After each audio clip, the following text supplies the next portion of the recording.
And that light that was filtering in through the door turned pink. She was like, last night I heard what sounded like something being dragged across glass. I made a petition, and then that happened. That is cause and effect, my friends. Non-physical beings exist. Almost without exception, for the entire night, what was caught on that recording was...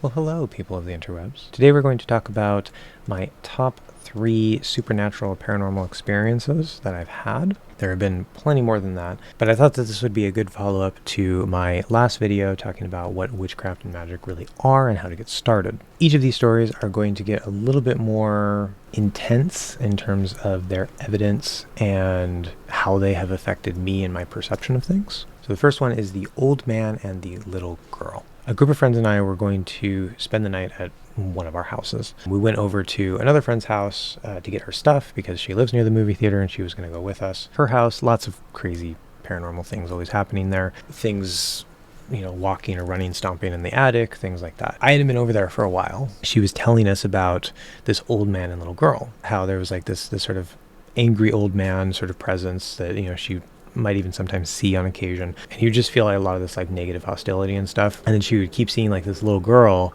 that would like peek around the corner. When it was time, we were getting ready to go, she's like, okay, well, come with me in my room, we can keep talking as I pack my stuff. We're continuing to chat. Me, my male friend, and then the friend who lived at that house, we've always been kind of sensitive to stuff and have experienced things in our life. All of a sudden, at the same time, all 3 of us were like, what the fuck is that? We suddenly felt, it was almost like a pressure like coming from down the hallway. So the friend who lives there, she said, shut the door. I shut the door. We felt this sort of pressure, and there was also like some sort of malicious sort of feeling to it, but there's this pressure sort of coming up the hallway. And as it was coming up the hallway, you know how like there's a hallway light that was on, and you can see, through the crack in the door underneath and above or whatever, there's light that sort of filters in through that. And that light that was filtering in through the door turned pink. That's a physical effect.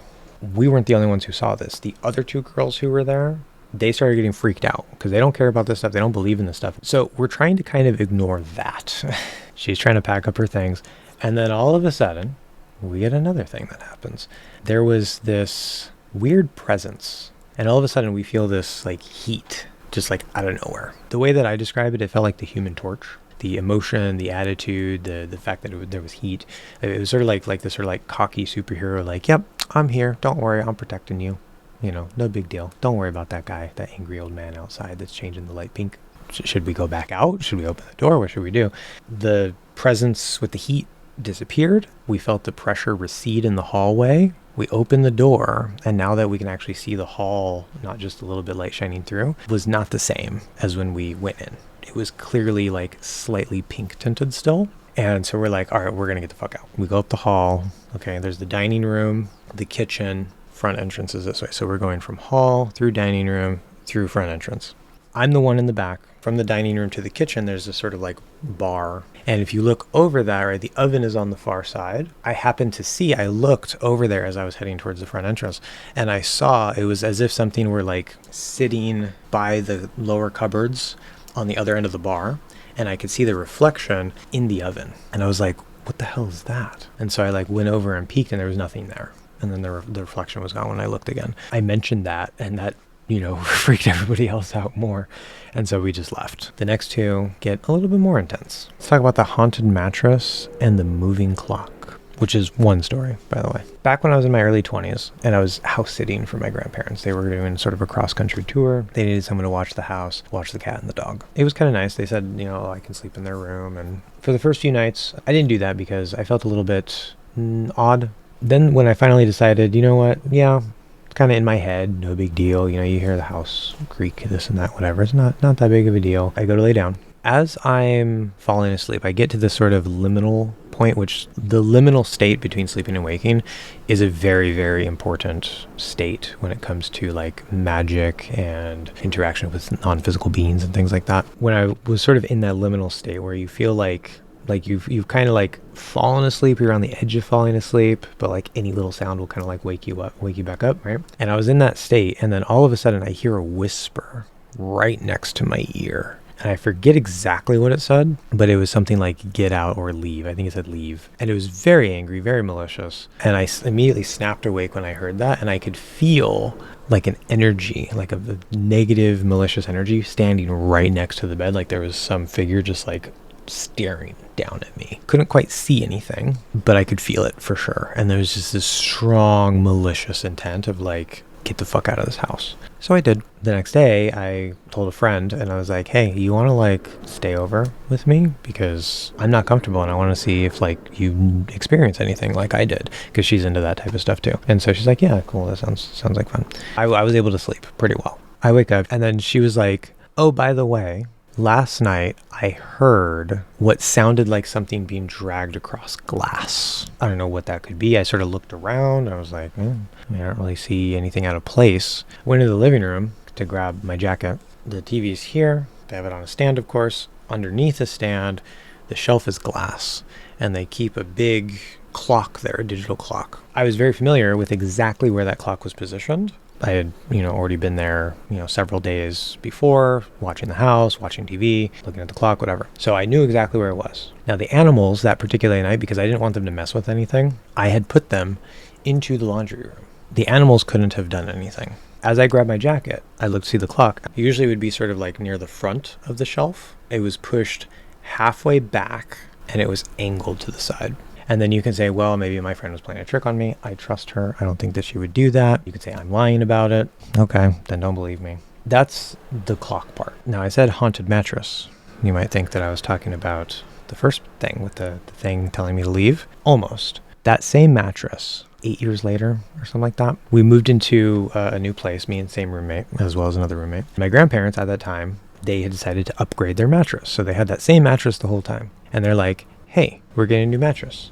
You're moving into a new place. Would you like this mattress? Queen size mattress.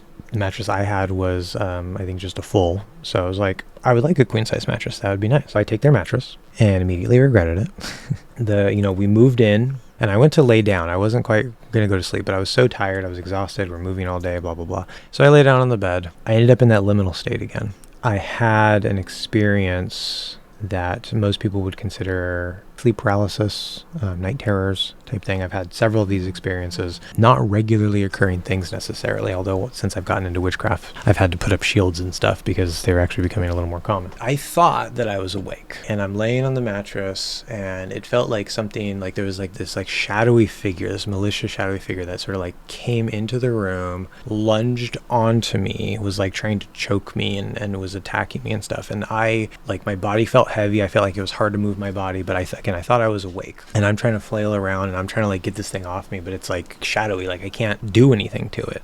My roommate, the same roommate that went with me to sleep over at the house before, she was in the other room and those walls are pretty thin. Like if you just snore, you're gonna hear it in the other room. So I'm like banging on the wall, trying to say help, help, help. I felt like I couldn't really talk. I couldn't really say anything. I was like trying to scream, but I felt like it was being muffled. And then I managed to wake up and I was like,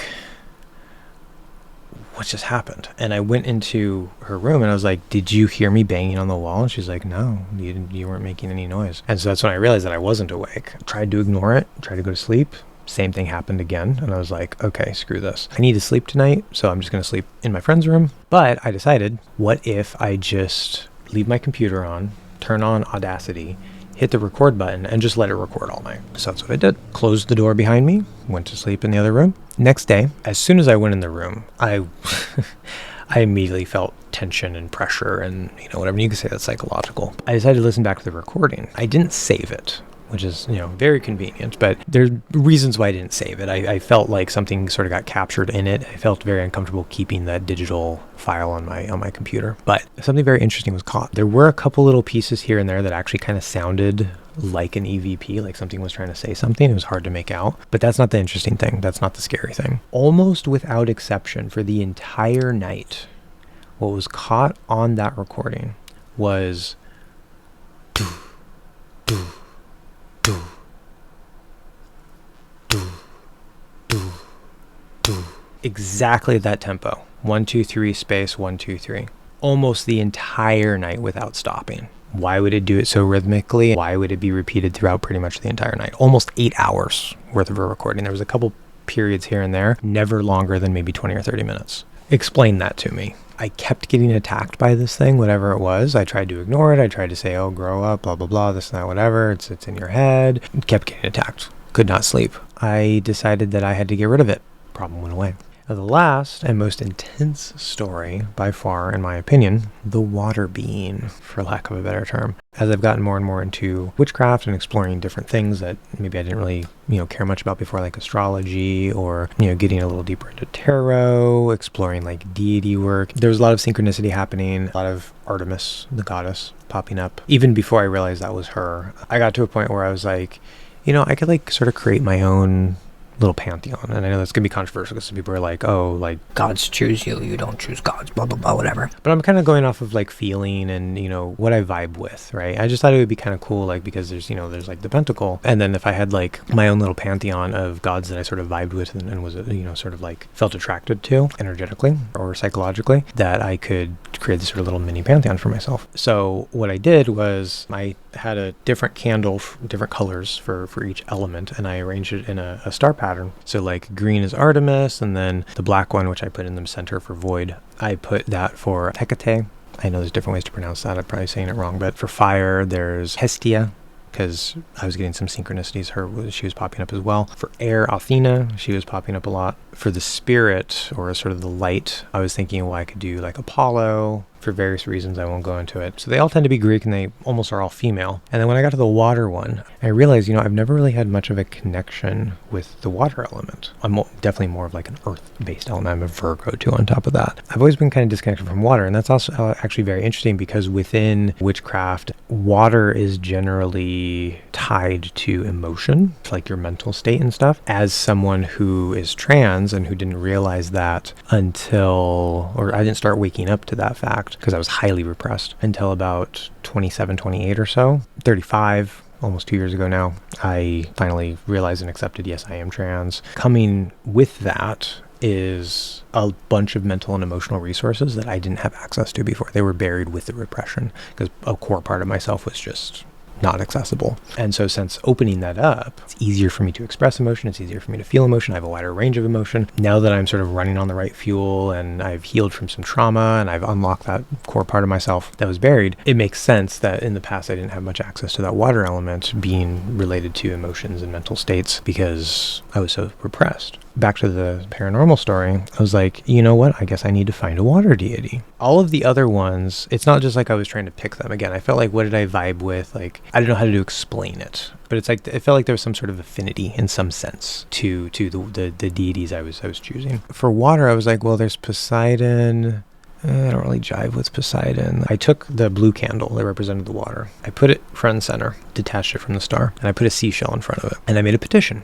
It was the first petition I've ever really done. Okay, let's just see if this works. I was like, water god, water deity, water being of some sort that, I can work with. Show yourself to me, manifest, give me a sign or something. And then I just let it there. I went off to work. A couple nights later, I felt that there was sort of a presence in the room. This was before I set up my first big shield. I woke up to the sound of a zipper. Not just like zzz, but like zzz. Now you see this big thing behind me, a bed tent or whatever. I like it because the enclosed space helps me sort of sleep better, feel like I'm sort of cradled or whatever. Right now I have like the front flap tied up, but just like in the front, I can zip it up. I can also zip up the back, so it opens on both sides. And that far side against the wall, I have a bunch of stuffed animals in the back over there and stuff, and I have that completely closed up. There's a chance that maybe it was a little bit unzipped, but I know that it was zipped up because I don't like keeping, like if I have something that's like zipped like that, it's either all the way unzipped or it's completely zipped. It's a little like compulsion thing I have or whatever. When I woke up to the sound of a zipper, heard it from that corner over there, that far corner right there. Because I had already been feeling presences in and out of this liminal state and stuff, but nothing particularly malicious, and this didn't feel malicious, and I was really tired and just wanted to go back to sleep, I was like, I'm going to ignore it. Forgot to check it the next morning. A few days after that, I found these leaves and stuff, and I also have others hanging up in the back there. As I was hanging them up, obviously I had to get behind the bed. I pulled the mattress out a little bit, and then I went to step around so that I could reach up to the top and put the nail in. And I saw that flap was open, considerably. And there's no way that that can actually happen. Like, even if I were to push into it, if I push my stuffed animals into it, it's not going to do that. There's no explanation for why it would be that open, let alone what could open it to begin with. Standing straight up, Squirtle, the water Pokemon. I have a Psyduck in there, a Jeff the Land Shark. I have, of course, a Blowhigh, or Blowhage, however you want to say that. So I have a couple aquatic related things. And then for that thing to open, for this to be the only stuffed animal on the other side, and for it to be standing straight up on its feet, like, you can say, yeah, that could happen by pure coincidence, but what are the odds that the water Pokemon, I'm from the 90s, this is the water starter, standing straight up on its feet? How do you explain the zipper opening to begin with? And then how do you explain that this was standing there?